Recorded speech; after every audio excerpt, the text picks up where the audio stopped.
Silakan duduk Bapak Ibu, saudara-saudara yang kasih dalam Tuhan. Shalom. Bersukacita sekali Bapak Ibu, saudara-saudara yang kasih dalam Tuhan, kalau pada hari ini pagi ini kita diberikan kesempatan oleh Tuhan, diberikan kesehatan oleh Tuhan untuk beribadah di tempat ini, mendengarkan firman Tuhan dan merenungkan kebenaran akan kasih Tuhan. Bapak Ibu, saudara-saudara yang kasih dalam Tuhan, saya juga menyapa juga mungkin ada jemaat yang ada di lantai 1, Shalom, selamat pagi juga, selamat beribadah kepada Tuhan. Bapak Ibu, saudara-saudara yang kasih dalam Tuhan, tahun ini, tahun 2022, Bapak Ibu kita memasuki tahun, kalau GBI, Sinode GBI itu memberi tema tahun ini adalah tahun kesehatan rohani, ya, the year of spiritual health. Jadi Bapak Ibu, tema-temanya mungkin yang digariskan atau direncanakan oleh GBI Sinode adalah yang berkaitan dengan kesehatan rohani. Dan hari ini Bapak Ibu, saudara-saudara yang kasih dalam Tuhan, tema saya pada hari ini, tema khotbah firman Tuhan pada pagi ini sesuai dengan apa juga yang digariskan oleh Sinode GBI, Bapak Ibu Saudara yang kasih dalam Tuhan, yaitu tentang berbuah bagi Tuhan, Bapak Ibu. Berbuah bagi Tuhan. Dan supaya lebih kontekstual, saya mengubah sedikit, yaitu tetap berbuah bagi Tuhan di masa sulit. Tetap berbuah di masa sulit bagi Tuhan, ya. Tetap berbuah bagi Tuhan di masa sulit. Bapak Ibu, saudara-saudara yang kasih Tuhan, berbuah, Bapak Ibu, itu sebenarnya bagi anak-anak Tuhan sebuah keniscayaan dan juga sebuah kewajiban, Bapak Ibu. 3 tahun atau 4 tahun yang lalu saya membeli pohon mangga di toko buah yang ada di Geraha juga. Ada 2 buah mangga, pohon mangga yang saya beli, kurang lebih 3-4 tahun yang lalu saya beli ada 2. Kata pedagangnya waktu itu dia berkata, "Pak, ini pohon mangga Thailand dan satunya pohon mangga India." Dua-duanya saya beli mungkin tidak terlalu besar, mungkin sekitar 1 meter lah. Lalu pedagangnya bilang, "Pak, ini 3 tahun itu buah, setahun saja sudah berbuah." Dan benar Bapak Ibu Saudara, 1 saya tanam di depan rumah yang mangga Thailand, lalu 1 saya tanam di samping rumah, itu mangga India. Dua-duanya saya rawat dengan baik Bapak Ibu. Dan apa yang terjadi setelah 1 tahun, 1,5 tahun mulai berbunga pohon yang ada di depan mangga Thailand. Tetapi apa yang terjadi di pohon yang ada di sebelah? Itu hanya daun-daunnya saja yang lebat, daunnya lebar. Jadi nampaknya itu subur juga, tapi enggak ada tanda-tanda akan berbuah. Dan akhirnya tahun berikutnya, ya, beberapa waktu kemudian pohon mangga yang di depan rumah mulai berbuah. Dan mangganya itu sangat manis, sangat manis. Tapi yang di sebelah rumah, yang di samping kanan rumah itu enggak berbuah. Daunnya lebat, kelihatannya subur, tetapi tidak berbuah, Bapak Ibu. Tahun berikutnya dan saya ngobrol sama istri, "Ini kenapa ya nggak berbuah? Kita tunggu deh 1 tahun lagi. Kalau nggak berbuah kita potong." Dan ternyata tidak berbuah juga Bapak Ibu. Baru 2-3 minggu yang lalu Bapak Ibu, awal tahun pas liburan itu terpaksa saya potong pohon mangga yang tidak berbuah selama 3 tahun. Karena tujuan saya beli mangga itu memang supaya berbuah. Dan buahnya itu bisa saya nikmati, dan juga bisa saya bagikan kepada orang lain, dan juga bisa menjadi bahan cerita saya kepada orang lain bahwa saya punya pohon mangga yang berbuah manis, Bapak Ibu. Demikian juga Bapak Ibu Saudara dan saya, ketika kita dipanggil Tuhan untuk diselamatkan dan ditanam di kebunnya Tuhan, Bapak Ibu, saudara dan saya itu sebenarnya seharusnya harus berbuah. Dan tidak hanya berbuah saja, tetapi berbuah yang lebat dan berbuah yang manis. Itu menjadi kesukaannya Tuhan, Bapak Ibu. Tapi seringkali kita juga menjumpai seperti pohon mangga India yang di samping rumah saya itu hanya daunnya saja yang lebat dan lebar, tetapi tidak ada tanda-tanda untuk berbuah. Nah, ketika Tuhan Yesus meninggalkan kota Betania dan dia memasuki sebuah kota, ketika itu dia menjumpai ada pohon ara dan pohon ara itu tidak ada tanda-tanda berbuah. Memang pada waktu itu bukan musim berbuah pohon ara itu. Tetapi tidak ada tanda di situ pohon ara itu akan berbuah. Apa yang disampaikan Tuhan Yesus? Tuhan mungkin agak kecewa karena waktu itu mengharapkan buah ara dari pohon itu. Akhirnya Tuhan kecewa dan Tuhan berkata tidak akan berbuah lagi. Keesokan harinya murid-muridnya menjumpai pohon ara itu tidak berbuah dan menjadi kering. Bapak Ibu saudara-saudara yang kasih dalam Tuhan. Bapak Ibu, Yohanes pernah berkata,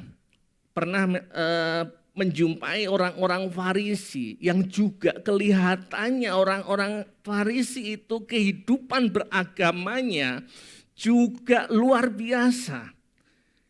Kelihatannya seolah-olah dia melakukan kegiatan keagamaannya itu dengan sebuah ritual yang kelihatannya di luar bagus banget. Tetapi ternyata tidak ada buah yang dihasilkan.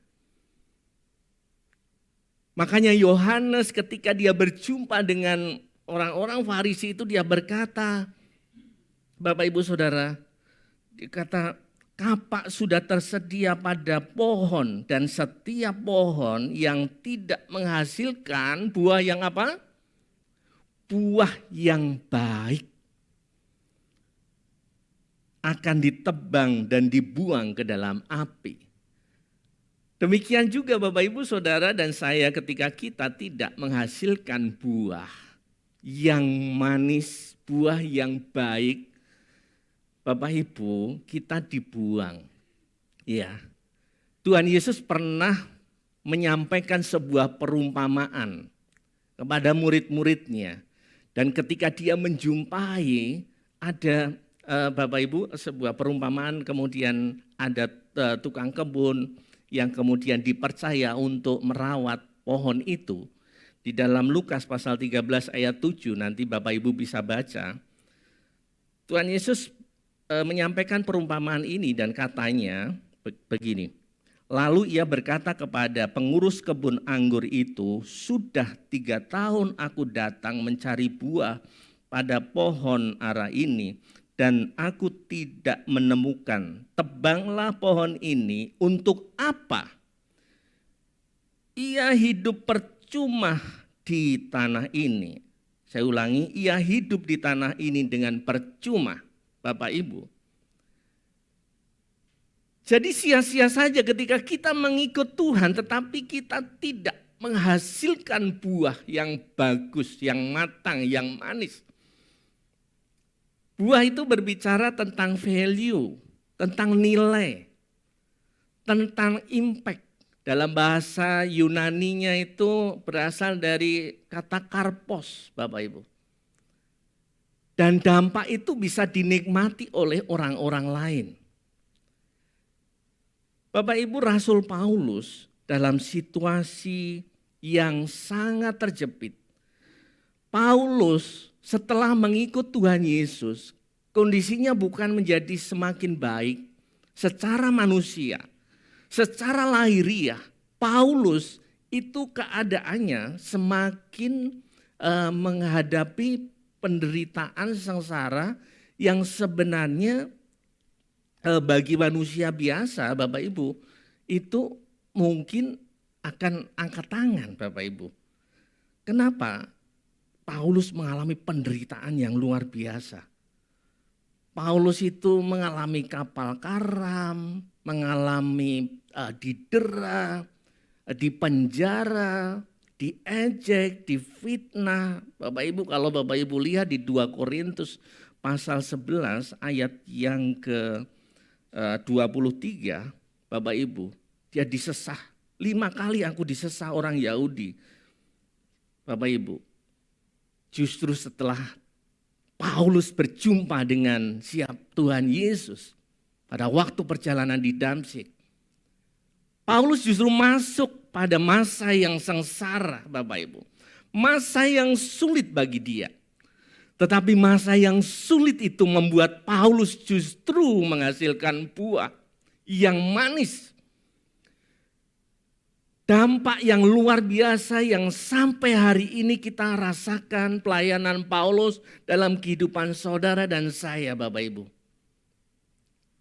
Bapak Ibu, saudara yang kasih dalam Tuhan, justru Paulus ketika di dalam penjara, Bapak Ibu, ketika di dalam penjara Roma, Bapak Ibu, saudara yang kasih dalam Tuhan, kita bisa bayangkan bagaimana penderitaan Paulus. Saya membayangkan itu bukan seperti penjara yang hari ini ada keramiknya mungkin, yang mungkin lebih rapi. Tapi penjara pada zaman dulu, mungkin di bawah tanah juga, Bapak Ibu, di gua. Kemungkinan seperti itu. Karena ini ditulis, surat Paulus ini ditulis pada waktu Paulus ada di dalam penjara. Kurang lebih tahun 60 sampai 63 Masehi. Berarti 30 tahun setelah Tuhan Yesus lahir. Ketika dia menulis surat ini, Bapak Ibu, dia di dalam penderitaan yang luar biasa. Tapi lagi-lagi kita dapatkan tulisan-tulisan yang berbobot, tulisan-tulisan yang sungguh kalau orang dunia lihat ini semuanya jadi quote. Semua menjadi kata-kata mutiara yang harusnya membuat kita semakin bersemangat ketika membacanya. Dan salah satu tulisannya Bapak Ibu yang kita baca hari ini. Dalam Filipi pasal yang pertama ayat yang ke-21 dan 22. Paulus pada waktu itu ada di dalam penjara dan belum ada putusan yang jelas buat dia. Mungkin secara manusiawi dia selalu dihantui. Saya ini akan dihukum mati atau akan dibebaskan. Jadi ujungnya Paulus gak ngerti dia mau mati atau mau tetap hidup, diberikan kebebasan oleh pemerintahan Romawi. Paulus gak ngerti. Tapi dalam situasi semacam itu, Paulus berkata begini, karena bagiku hidup adalah Kristus dan mati adalah keuntungan. Jadi sekalipun pemerintah Romawi itu nantinya dia akan membebaskan dia atau menghukum dia. Sampai pada hukuman mati sekalipun, Bapak Ibu Saudara yang kasih dalam Tuhan, itu tidak menjadi persoalan buat Paulus. Yang menjadi persoalan buat Paulus adalah ujungnya itu adalah kemuliaan yang Tuhan sediakan buat dia. Mati atau tetap hidup bagi Paulus itu tetap kemuliaan bagi Tuhan. Dan dia berkata pada ayat 22, tetapi jika aku harus hidup di dunia ini, itu berarti bagiku bekerja memberi buah. Jadi mana yang harus kupilih? Dan ini komitmen juga dari Paulus, Bapak Ibu. Bapak Ibu Saudara yang kasih dalam Tuhan, kalaupun dia dibebaskan, dia berkomitmen akan menghasilkan buah, Bapak Ibu. Jadi mati kalau menurut Paulus itu keuntungan.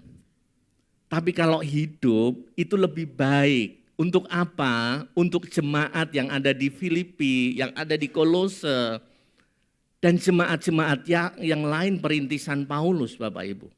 Dan itu lebih baik. Ternyata Bapak Ibu, Paulus, Bapak Ibu diberikan kesempatan, masih diberikan kehidupan sehingga dia menghasilkan buah.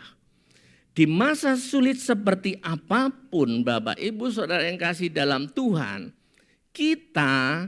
Tuhan merindukan hidup saudara dan saya itu menghasilkan buah.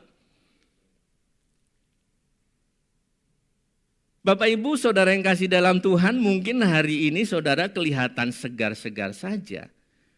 Kita semua kelihatannya seperti baik-baik saja Bapak Ibu. Tapi firman Tuhan berkata bahwa kita semua seperti menderita bersalin Bapak Ibu. Semua punya persoalan masing-masing. Tetapi justru dalam persoalan ini Tuhan rindu, firman Tuhan rindu kepada saudara dan saya. Supaya kita tetap menghasilkan buah yang matang, buah yang manis. Bapak Ibu Saudara, sekarang masalahnya ya, faktanya kita sekarang dihadapkan pada kondisi pandemi COVID-19. Faktanya kita dihadapkan pada situasi yang tidak mengenakkan saudara. Mungkin di dalam rumah tangga, mungkin di dalam keluarga, mungkin di dalam pekerjaan, mungkin di dalam komunitas. Tetapi Bapak Ibu Saudara, menghasilkan buah itu sebuah keniscayaan. Bagaimana caranya? Paulus memberikan banyak sekali suratnya. Tapi saya hari ini hanya membagikan ada 3 hal yang perlu kita Bapak Ibu kita lakukan supaya kita bisa menghasilkan buah yang matang, buah yang manis. Apapun masalah saudara, apapun persoalan saudara Bapak Ibu. Bapak Ibu kita baca di dalam Filipi pasal 6, 4 ayat yang ke-6 Bapak Ibu. Janganlah hendaknya kamu khawatir tentang apapun juga, tetapi nyatakanlah dalam segala hal keinginanmu kepada Allah dalam apa? Dalam doa dan permohonan dengan ucapan syukur. Bapak Ibu, bahkan Paulus juga berkata di dalam ayat yang keempat, pasal yang 1 itu, setiap hari aku berdoa untuk kamu. Bapak Ibu. Itulah sebabnya Paulus menghasilkan buah yang manis. Dampak value yang luar biasa buat kita, Bapak Ibu. Saudara dan saya menjadi semakin jelas, semakin mengerti karya Kristus di atas kayu salib. Itu juga karena penjelasan Paulus juga. Semakin memahami Kristus hadir di dunia ini juga karena Paulus juga, Bapak Ibu. Nah sekarang nilai-nilai apa dalam diri kita, dalam hidup kita yang bisa kita bagikan kepada orang lain? Nilai, buah apa? Tadi saya sudah jelaskan, buah itu adalah karpos, value atau impact. Ya, nilai itu adalah kebiasaan-kebiasaan atau hal-hal yang dilakukan berulang kali. Dan itu bisa memberikan teladan bagi orang lain, Bapak Ibu. Dan saya bersyukur saya ditempatkan di sebuah tempat pekerjaan yang memungkinkan saya bisa memberi dampak kepada murid-murid saya. Dan hari-hari ini saya melakukan pemuritan. Dulu saya nggak bisa. Bikin pemuritan itu nggak bisa. Kenapa? Mungkin saya nggak bisa nyambung karena dulu murid-murid saya itu SMP.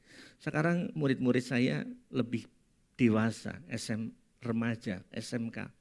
Jadi saya mulai rintis pemuritan di sekolah saya, Bapak Ibu.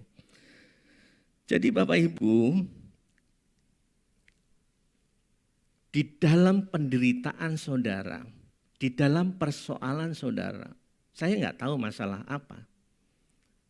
Tapi menghasilkan buah, menjadi berkat bagi orang lain, itu adalah kewajiban kita.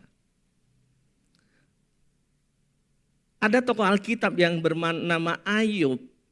yang dia mengalami tragedi kehidupan yang luar biasa sepanjang masa. Tidak ada orang yang mengalami tragedi kehidupan seperti Ayub. Bapak Ibu, dalam satu hari 10 anaknya meninggal, ternaknya hilang, semuanya hilang. Bahkan istrinya yang di sampingnya yang seharusnya menjadi penolong dia, malah dia berkata, kutukilah Tuhan dan matilah kamu. Jadi istrinya ini juga, istri Ayub ini ya kurang ajar juga. Malah dia bilang kutuki lalu matilah kamu. Supaya apa? Supaya istri Ayub bisa, kalau Ayub mati, istri Ayub bisa kawin lagi. Iya, itu. Jadi ini istri Ayub ini kurang ajar banget ini, ya. Ya. Ayub mengalami tragedi luar biasa. Ayub menderita penyakit yang sampai sekarang tidak ada yang pernah tahu Ayub itu sakit apa. Gatal di seluruh tubuhnya seperti borokan sampai dia harus menggaruknya itu bukan hanya dengan kuku tapi dengan beling, Bapak Ibu. Itu penderitaan yang luar biasa yang yang Ayub alami, Bapak Ibu. Tetapi justru di dalam penderitaan itu Ayub semakin dimurnikan oleh Tuhan. Ayub menghasilkan nilai-nilai hidup yang luar biasa diubahkan, Bapak Ibu, saudara yang kasih dalam Tuhan. Bahkan sahabat Ayub pun juga berkata, lu dosa ya, akibatnya lu sakit kayak gitu, lu dosa itu. Itu sahabatnya. Kadang-kadang kita juga ketika kita menghadapi persoalan, ketika kita minta pertolongan orang lain, justru kita dituduh-tuduh, lu salah apa, pemberesan dulu sama Tuhan, dosa apa, lu yang salah, lu yang tidak benar. Seringkali seperti itu. Padahal Tuhan saja nggak pernah nuduh-nuduh kita. Tuhan ngampuni kita dan mengangkat kita, Bapak Ibu, saudara yang kasih dalam Tuhan. Tapi sahabat Ayub justru berkata seperti itu. Tapi Ayub tetap berdoa, Bapak Ibu. Berdoa buat sahabatnya yang tadi berkata, lu dosa ya. Ya, yuk coba kita, ini enggak saya siapkan di PowerPoint. Kalau boleh bisa dibuka di Ayub pasal 42 ayat 10. Kalau bisa. Ayub pasal 42 ayat yang ke-10, Bapak Ibu. Bapak Ibu simak baik-baik ya, simak baik-baik saya bacakan. Lalu Tuhan memulihkan keadaan Ayub setelah ia meminta doa dari sahabat-sahabatnya.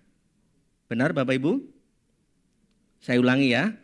Lalu Tuhan memulihkan keadaan Ayub setelah ia meminta doa dari sahabat-sahabatnya. Salah ya? Yang benar apa? Untuk sahabat-sahabatnya. Itulah Ayub. Dalam penderitaannya Ayub justru memberkati orang. Dalam kesulitannya justru Ayub mendoakan sahabatnya yang memusuhi dia. Temannya yang tadinya mengutuki dia. Bapak Ibu saudara yang kasih dalam Tuhan. Ini nilai yang muncul dalam kehidupan Ayub setelah Ayub menjumpai persoalan tragedi kehidupan yang maha dahsyat, yang luar biasa. Yang tidak pernah dihadapi oleh manusia sampai sekarang. Bapak Ibu saudara yang kasih dalam Tuhan. Tapi Ayub memunculkan nilai-nilai dampak yang luar biasa Bapak Ibu. Dia bahkan berdoa untuk sahabat-sahabatnya. Mungkin ketika kita sulit, kita sedang dalam keadaan persoalan, ada saudara kita yang datang. Lalu minta bantuan ke kita. Mungkin ketika kita dalam masa sukar, ada saja orang yang minta tolong pada kita, Bapak Ibu. Atau ada saja hal-hal yang menuntut kita untuk melakukan hal yang baik. Tapi lakukan itu. Kenapa? Ayub membuktikan. Justru setelah Ayub mendoakan orang lain, Ayub menerima apa? Tuhan memberikan kepada Ayub 2 kali lipat dari segala kepunyaannya yang dahulu. Ternaknya dikembalikan 2 kali lipat. Bapak Ibu. Anaknya diberi anak lagi Bapak Ibu. Ya. Diberi anak lagi. Kalau istri nggak tahu saya. Ya. Kalau istri nggak tahu. Tapi anak diberi lagi. Yang mati 10 diberi berapa? 10 juga. Padahal ternaknya mati 200 kembali 2 kali lipat Bapak Ibu. Loh Pak harusnya anaknya juga 2 kali lipat dong jadi 20. Enggak. Karena anaknya yang mati itu sudah bersama-sama dengan Tuhan. Jadi anaknya yang 20 itu masih ada. Tapi di mana? Di surga.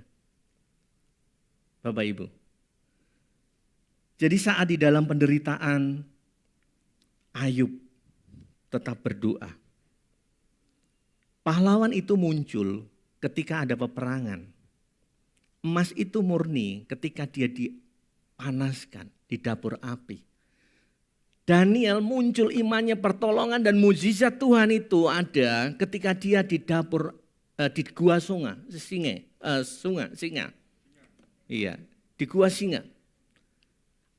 Sadra, Mesa, Abednego mengalami mukjizat itu juga ketika dia ada di dapur api. Jadi kalau saudara pengen mukjizat, saudara ya, masalah yang kecil mukjizatnya kecil.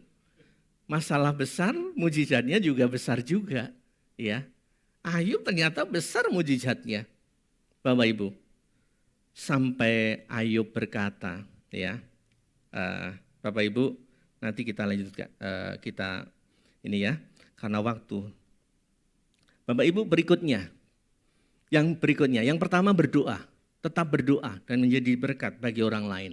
Yang kedua Bapak Ibu, nggak bisa ya, oke, di enter saja. Hendaklah hidupmu berpadanan dengan Injil. Bapak Ibu, Paulus terus berpegang teguh pada Injil Kristus. Dan itu yang menjadi kekuatan Paulus untuk melayani, untuk tetap menjadi berkat. Di masa-masa sulit Paulus justru menguatkan imannya, terus membaca Injil, menguatkan. Ya, saudara juga bisa begitu. Ketika saudara menghadapi persoalan, saudara bisa mendengarkan lagu-lagu rohani, bisa mendengarkan khotbah-khotbah firman Tuhan di YouTube. Bapak Ibu, memang ketika kita menghadapi persoalan-persoalan yang rumit, yang sulit, yang susah, yang sedih, Bapak Ibu, kadang-kadang kita nggak bisa berdoa. Kadang-kadang kita nggak bisa melakukan hal-hal yang rohani, Bapak Ibu. Tapi justru Bapak Ibu, ketika dalam kondisi lemah, Bapak Ibu dalam kondisi persoalan yang berat, tetaplah hidup berpadan pada Injil Kristus. Bapak Ibu, tetap kita melayani Tuhan, tetap kita rendah hati, tetap kita sepadan, seturut dengan apa yang Tuhan mau, Bapak Ibu. Sayang waktunya ya. Terakhir, langsung saja. Terakhir. Bapak Ibu, lalu yang terakhir, Bapak Ibu, Paulus berkata di dalam Filipi, jadi ayat-ayat pendukungnya saya tetap ambil dalam Filipi. Saya baca nanti Bapak Ibu saya anjurkan baca Filipi. Itu hanya 4 pasal, tapi semuanya quote. Semuanya itu menguatkan saudara. Coba ayat yang ke-13 sampai ayat yang ke-14. Aku melupakan apa yang telah ada di belakangku dan mengarahkan diri kepada apa yang di hadapanku dan berlari-lari kepada tujuan untuk memperoleh apa? Hadiah, yaitu panggilan surgawi dari Allah dalam Kristus Yesus. Bapak Ibu Saudara yang kasih dalam Tuhan, ketika menghadapi persoalan, Paulus berkata, aku melupakan apa yang ada di belakangku dan berlari-lari dengan semangat yang luar biasa untuk mencapai tujuan. Bapak Ibu Saudara yang kasih dalam Tuhan, Paulus luar biasa karena dia tahu apa yang akan dicapainya itu adalah kemuliaan yang Tuhan Yesus sediakan buat Paulus. Saudara dan saya juga disediakan kemuliaan yang luar biasa dari Tuhan. Jadi jangan pernah berhenti untuk maju. Berulang kali iblis mencoba saya untuk berhenti. Berhenti untuk melayani, berhenti untuk menjadi berkat, berhenti, Bapak Ibu. Dan itulah pekerjaan iblis, Bapak Ibu.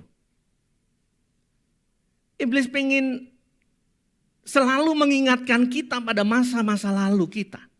Masa lalu yang pahit, masa lalu yang pedih, Bapak Ibu. Dan itu pekerjaan iblis. Tapi memang iblis itu tidak punya masa depan, Bapak Ibu. Saudara tahu masa depan iblis itu apa? Enggak tahu. Hukuman kekal mati di neraka itu masa depannya iblis. Makanya dia enggak mau lihat masa depan. Karena masa depan iblis itu udah jelas.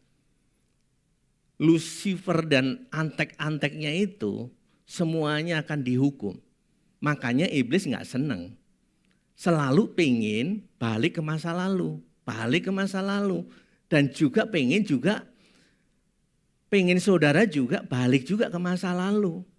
Mengingatkan hal-hal yang pahit. Tapi Paulus berlari-lari kepada tujuan. Jangan pernah berhenti. Jangan pernah menyerah. Bapak Ibu Saudara yang kasih dalam Tuhan. Saya tidak tahu seberapa hancurnya ekonomi kita. Seberapa parahnya keadaan saudara, saya enggak tahu. Bapak Ibu Saudara yang kasih dalam Tuhan, tetapi teruslah maju. Saya juga tidak tahu seberapa parah keadaan keluarga saudara. Mungkin hubungan pernikahan saudara. Mungkin ada 100 alasan untuk bercerai. Ada 100 alasan untuk meninggalkan istri atau suami saudara. Dan hanya ada satu alasan untuk tetap bersatu. Tapi tetaplah bertahan untuk tetap mempertahankan pernikahan saudara. Karena Tuhan bisa memulihkan. Saya undang pemain musik. Karena Tuhan bisa memulihkan keadaan saudara. Keadaan keluarga saudara. Keadaan ekonomi saudara. Keadaan rumah tangga saudara, apapun yang menjadi persoalan, tetaplah berbuah di dalam Tuhan. Tetaplah menjadi dampak yang positif dimanapun saudara berada. Mungkin masa sulit ini kita hadapi semuanya. Secara lahiriah kadang kita tidak mampu. Secara lahiriah mungkin kita sudah angkat tangan. Tapi Roh Kudus yang memampukan saudara dan saya. Memampukan kita semua untuk tetap setia kepada Tuhan. Sampai kita berjumpa nanti dengan Tuhan. Dan Tuhan berkata, sabarlah hambaku yang setia. Bapak Ibu Saudara, saya undang bangkit berdiri. Firman Tuhan pada hari ini mengingatkan saudara dan saya. Jangan pernah berhenti. Jangan pernah menyerah. Tetaplah berdoa dalam Tuhan. Tetaplah berdoa bagi saudara-saudara kita. Bagi pelayan-pelayan Tuhan. Bagi orang-orang lain yang perlu mendapatkan bantuan. Bapak Ibu Saudara kasih dalam Tuhan. Dan tetaplah hidup berpadanan dengan Injil Kristus. Itulah kunci berkat supaya kita dapat berbuah di masa-masa sulit seperti ini. Bapak Ibu Saudara, mari tundukkan kepala, renungkan kebenaran firman Tuhan. Saudara yang kasih dalam Tuhan, jangan keraskan hatimu. Tuhan tuntut buah apa yang saudara akan hasilkan. Dampak apa yang bisa saudara munculkan di tengah-tengah keluarga, di tengah-tengah komunitas saudara, di tengah-tengah pekerjaan saudara. Jangan pernah berhenti, jangan pernah menyerah, Bapak Ibu.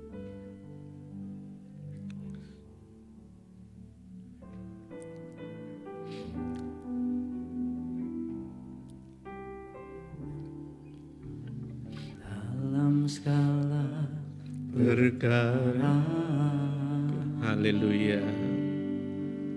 Tuhan punya rencana Amin, haleluya Yesus. yang lebih besar. Semua yang terpikirkan, Apapun yang kau perbuat, tak ada maksud jahat, sebab itu ku lakukan semua denganmu Tuhan. mari angkat tangan. Ku tak akan menyerah pada apapun juga, sebelum ku coba semua yang ku bisa, tetapi ku berserah kepada kehendaknya. Hatiku percaya Tuhan punya rencana. Ku takkan menyerah Bapak Ibu Saudara, pada apapun juga, sebelum ku coba semua yang ku bisa, tetapi ku berserah kepada kehendak-Mu. Hatiku percaya Tuhan punya rencana. Tuhan punya rencana yang baik buat saudara dan saya. Rancangan-rancangan Tuhan adalah rancangan damai sejahtera. Walaupun iblis ingin senantiasa menggagalkan itu, Bapak Ibu Saudara yang kasih dalam Tuhan, sadarilah bahwa Tuhan panggil saudara supaya kita berdampak, menghasilkan buah. Hari-hari ini masa sulit yang saudara alami, yang kita alami, pandemi COVID-19 tidak pernah menghalangi, tidak pernah menggagalkan kita atau melemahkan kita dalam kita menghasilkan buah yang manis. Bapak Ibu, mari angkat tangan kanan saudara. Mari angkat tangan kanan saudara dan letakkan tangan kiri di dada. Kuralamaya sikiara lamaya sakanaraya. Saya tidak tahu persoalan apa yang saudara hadapi hari-hari ini. Saya tidak tahu masalah apa. Tapi Bapak Ibu, semua persoalan itu memurnikan iman saudara, pengiringan saudara di hadapan Tuhan. Dan jika saudara bertahan sampai pada akhirnya, Tuhan akan mengembalikan berkat-berkat itu 2 kali lipat. Kondisi saudara akan lebih baik daripada kondisi sebelumnya. Sebab itu saudara, mari saudara angkat tangan kanan dan saya akan berdoa buat saudara. Dalam nama Tuhan Yesus. Tuhan, Kau melihat tangan-tangan yang terangkat ke atas. Dan Kau tahu segala persoalan kami. Semuanya kami punya persoalan Tuhan. Besar kecil kami punya persoalan masalah Tuhan. Tetapi satu hal yang kami tahu bahwa Tuhan Engkau Allah kami, penolong kami, sumber kekuatan kami dan sumber pengharapan kami. Hanya di dalam nama Tuhan Yesus Kristus. Tuhan, Engkau yang memberikan kekuatan. Tuhan, Engkau yang memberikan, Tuhan, hikmat, marifat, akal budi, kebijaksanaan kepada setiap kami. Sehingga kami boleh bertahan sampai kami berjumpa dengan Engkau Tuhan. Terima kasih Tuhan. Mari Tuhan, Engkau memberkati saudara-saudara kami semua Tuhan. Tuhan Yesus, masalah ekonomi, masalah keluarga, masalah pekerjaan, mungkin sakit penyakit juga. Mari Tuhan, Tuhan tolong di dalam nama Tuhan Yesus Kristus. Terima kasih Tuhan, turunkan tangan-Mu. Terima kasih Tuhan Yesus. Kuasa-Mu terlebih besar. Kuasa-Mu terlebih besar. Tuhanku terlebih. Angkat tangan besar. saudara, akui bahwa Tuhan lebih besar. Tak pernah terlambat. Tuhan lebih besar dari masalah saudara. Tuhan menolong hidupku. Tuhan lebih dahsyat. Kuasa-Mu terlebih besar. Tuhanku terlebih besar. Tuhanku terlebih besar. Tak pernah berlambat janji-Mu ya Tuhan. Pulihkan hidupku. Tak pernah terlambat. Tak pernah terlambat janji-Mu ya Tuhan. Pulihkan hidupku.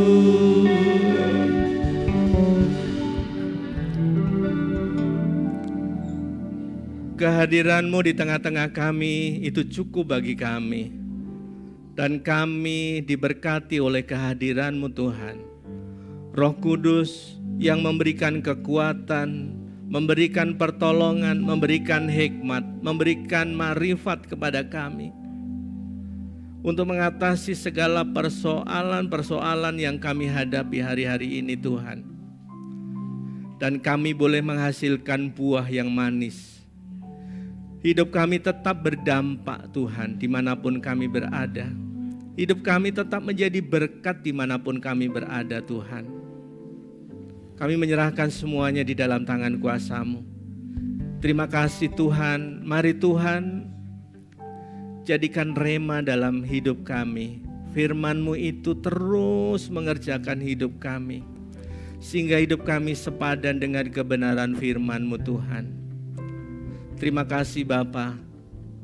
Tuhan, kami berdoa Tuhan, buat bangsa dan negara kami. Tuhan, hari-hari ini Tuhan, beban yang cukup berat bagi bangsa dan negara kami. Bencana alam, bencana kesehatan juga Tuhan.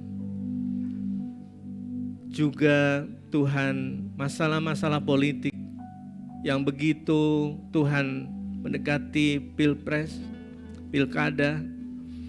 Tuhan, mari Tuhan Kau tetap melindungi bangsa dan negara kami. Tuhan, menjauhkan dari mara bahaya, dari pertikaian, dari peperangan, dari kekacauan, dari kerusuhan, bahkan dari bencana alam. Tuhan, memberkati pemimpin bangsa kami, Bapak Presiden, Wakil Presiden, dan seluruh kabinet, anggota majelis, anggota DPR, semuanya Tuhan berikan hikmat yang dari Tuhan, roh takut akan Engkau, supaya boleh menjalankan pemerintahan dengan baik Tuhan. Juga Tuhan, oknum-oknum yang tidak bertanggung jawab, mari Tuhan Engkau juga Tuhan gentarkan hatinya, supaya Tuhan supaya sadar bahwa apa yang dilakukan justru tidak membawa kemaslahatan bagi banyak orang. Tuhan, kami menyerahkan semuanya di dalam tangan kuasa-Mu. Mari Tuhan berkati pemerintahan daerah, dari gubernur, wali kota, bupati, camat, lurah, RW, RT. Semuanya Tuhan Engkau memberkati. Berikan kemampuan untuk menangani pemerintahan dengan baik Tuhan. Kami menyerahkan hanya di dalam tangan kuasa-Mu. Kami berdoa juga buat sinode kami, GBI. Mari Tuhan memberkati ketua sinode kami Tuhan. Tuhan, Engkau memberkati ketua sinode, ketua BPD Tuhan. Bapak Rubin Adi Abraham,